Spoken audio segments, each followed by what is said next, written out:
హరీష్ రావు అనేటువంటి ఒక పెద్ద దొంగ ఉన్నాడు. వాడు వచ్చి లాస్ట్ టైం ఏంటంటే, నేను ఎవరు తిట్టా, సామాన్యంగా అయితే తిట్టా, కానీ బాధేస్తా ఉన్నది.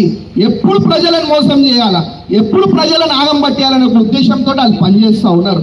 ఈ రెడ్డి కాలనీకి వచ్చి ఇంతకుముందు మున్సిపల్ ఎన్నికలలో ఈ రెడ్డి కాలనీని దత్తత తీసుకుంటా అన్నాడు. ఏమైనా వీకిండా, ఏమైనా చేసిండా అని నేను అడుగుతా ఉన్నా.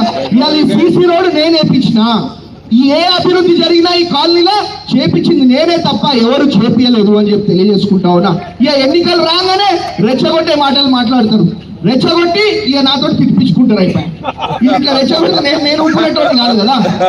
ఆయన ఏబిసిడి చెప్తే నేను A to Z దాకా చెప్తా. కాబట్టి ఎవరికి కూడా మనం భయపడే అవసరం లేదు. కాంగ్రెస్ పార్టీ అభ్యర్థి గెలుస్తేనే, కాంగ్రెస్ పార్టీ జెండా ఈ రామాయణపేట్ పట్టణం మీద ఎగురుతేనే మన రామాయణపేట్ పట్టణం అభివృద్ధి చెందుతుంది అని చెప్పి తెలియజేసుకుంటా ఉన్నా. ఏ గుర్తు కోటేస్తారు మీరు? ఏ గుర్తు?